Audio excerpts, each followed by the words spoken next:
Le 7-8 en direct entre 18 et 19h, si vous nous suivez donc en direct du lundi au jeudi, également 19h, 22h30 et minuit. Et n'oubliez pas notre site internet www.tvfil78.com pour revoir toutes nos vidéos. J'accueille à présent Erika von Gastro et Marie-Thérèse Gosselin de l'association Valentin Huy. Bonsoir donc à toutes les deux.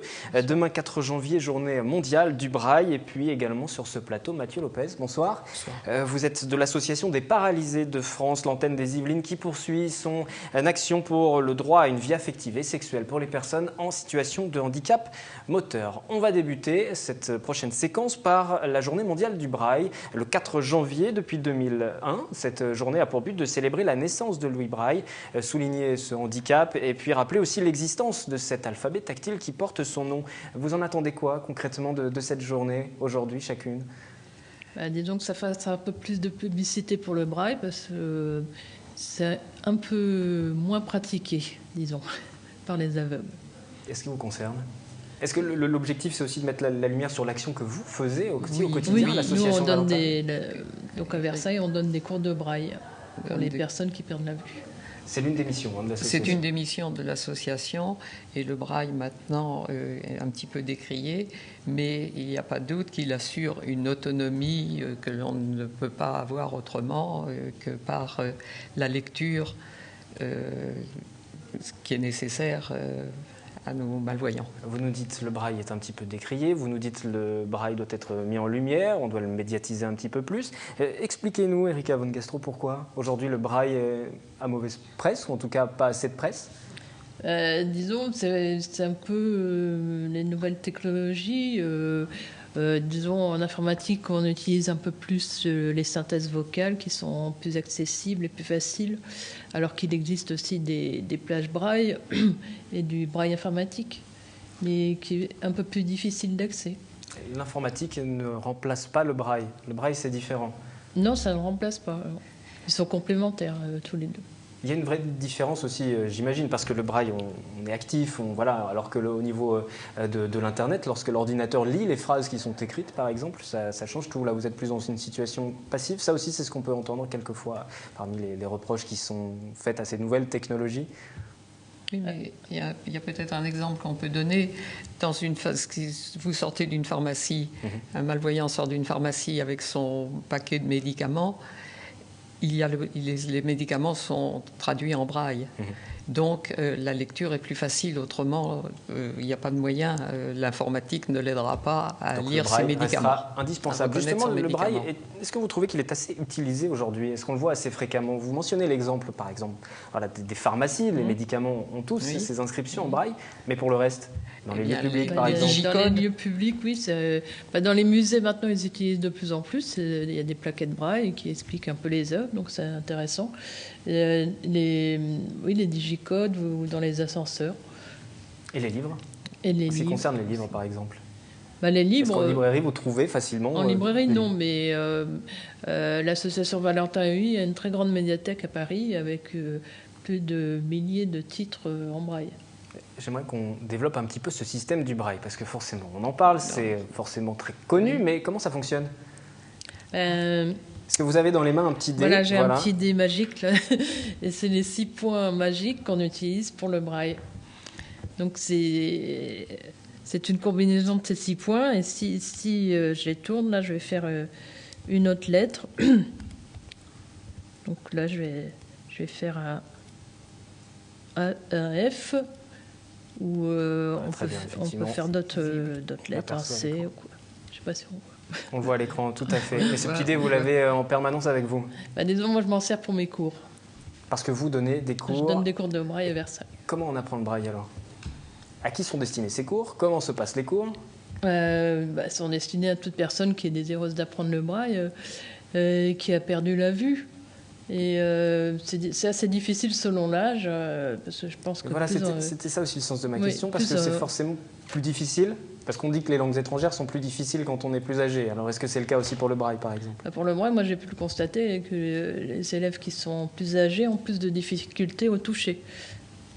Ils ont une sensibilité moins grande, donc comme le braille, c'est quand même la lecture des doigts, donc forcément, c'est beaucoup plus difficile. Est-ce qu'on peut tout écrire avec le braille, tout calculer ? Ah oui, le braille... mathématiques, il y a du braille pour la musique, braille informatique. On utilise le braille pour tout. Nous avons réalisé un petit micro-trottoir, je vous propose de l'écouter. Savez-vous comment se lit le braille? Je sais pas, je sais juste ils sont censés toucher et avec un contact tactile, ils vérifient, ils peuvent déchiffrer, mais j'en sais pas plus. Le braille, oui, on pose le doigt sur le livre et puis après c'est au toucher en fait, c'est ça? Oui, plus ou moins. Donc avec des petits points qu'on touche et en fait ça traduit des lettres quoi. Et donc voilà. Le braille? Oui.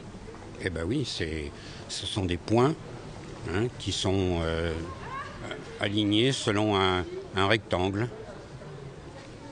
Et chaque formation de lignes et de colonnes représente une lettre. Comment ça fonctionne exactement le braille? C'est la langue pour les sourds, je pense, et c'est ce qui leur permet de pouvoir lire des sortes de petits points. C'est une sorte de code justement pour qu'ils puissent avoir accès à la lecture. Globalement, le braille est tout de même connu, malgré quelques petites erreurs dans le micro-trottoir. On a évoqué ces cours justement qui sont donnés. L'association Valentin Havy, je me tourne vers vous, Marie-Thérèse Gosselin, pardon. Les cours sont payants? Comment ça se passe pour l'association? Une petite rétribution est demandée, je crois, Erika. C'est 15 € pour l'année. 15 € Mais c'est pour que les élèves pensent que c'est pas que c'est sérieux. Oui, que voilà, c'est ensuite, gratuit. ils sont attentifs et ils y viennent forcément. Ils sont motivés, présents qu'il y ait une petite somme. Oui. C'est pour motiver donc tous ces élèves. Ils sont nombreux d'ailleurs? Non, pas pour l'instant, mais s'il y a des candidats, il y a encore de la place. Voilà, le message est passé. Quelles sont les autres actions qui sont menées par votre association? Qu'on fasse un petit point et qu'on présente l'association Valentin Havy dont on parle souvent. L'association Valentin Havy a son siège à Paris et il y a un comité pour les Yvelines qui a son siège à Versailles. Il y a 85 comités régionaux en France, celui de Versailles auquel nous adhérons. À de nombreuses activités. La première activité, c'est l'accueil et la réception des malvoyants qui viennent se chercher un peu d'aide et de secours. On les dirige vers différentes activités que nous proposons. Les activités sont les cours de braille, des cours d'informatique, une formation en informatique. Il y a des loisirs, des visites tactiles de musées, des sorties, oui, des sports aussi, des sorties aussi. Alors, il y a aussi du cinéma en audio-description que l'on présente. Nous faisons aussi des cafés-rencontres 2 fois par mois. Il y a des après-midi de lecture qui se font aussi. Il y a du sport, de la natation, du tandem. Tout ce qu'on peut imaginer, et même plus encore, proposé par cette association Valentin Havy, dont une des antennes est basée à Versailles. Oui. Il y a quelque chose d'important qui va se produire au mois de juin, un triathlon national, où il y aura une 50aine d'équipes qui viendront pour faire de la course à pied, du tandem et du canoë-kayak sur le canal de Versailles. Donc c'est un gros intérêt. Il y a des cours de cuisine. Il y a aussi beaucoup de travail qui se fait au niveau de l'accessibilité, ça c'est autre chose, en ville et dans les transports. Et plus encore, mais la liste était déjà très complète. J'en oublie certainement, je me ferai gronder. La liste est très très longue. J'en reviens juste au braille. L'enregistrement de documents. Effectivement, les journaux municipaux sont quelquefois proposés justement sur ces versions-là. Vous faites bien de le mentionner. J'en reviens juste donc au braille à l'occasion de cette journée mondiale de demain. Sachez aussi que sur le site internet de l'association Valentin Havy, vous pouvez envoyer des cartes de vœux virtuelles en braille. Voici juste une petite capture d'écran qui vous permet de voir que lorsque vous saisissez votre texte, il est transcrit en braille. C'est posté sur internet. Votre destinataire le recevra sous une forme qui va lui paraître plutôt codée et il sera redirigé vers le site internet de l'association. Et là, il aura la traduction de son message et ça permettra surtout, c'est le but de l'association, de faire connaître son action et pourquoi pas récupérer des dons aussi. Parce que vous fonctionnez sur les dons et les dons sont importants pour conclure. C'est très important. les donateurs sont toujours les bienvenus parce qu'on a grand besoin. Toutes ces activités représentent notamment le matériel. Il y a aussi le matériel spécialisé qui est très important. Il y a beaucoup de choses et ce matériel est relativement assez cher. Donc les dons seront toujours les bienvenus. Rendez-vous sur le site internet de l'association donc, pour envoyer ces cartes de vœux virtuelles. Profitez-en, nous avons jusqu'à la fin du mois de janvier pour nous souhaiter la nouvelle année. Merci à toutes les deux d'être venues sur le plateau. Journée mondiale du braille, ce sera demain. Mathieu Lopez, on va s'intéresser maintenant à l'action de l'APF. Juste après une petite pause, qu'attendez-vous pour 2013? Tout au long du mois, nous sommes allés à votre rencontre avec cette question et on écoute vos réponses. Tout le monde garde son travail, ou trouve un bon travail, et puis que tout le monde reste en bonne santé. Peut-être de réussir mes études, ce serait pas mal. Comme tout le monde, beaucoup de bonheur, santé, choses simples, une vie tranquille, travail.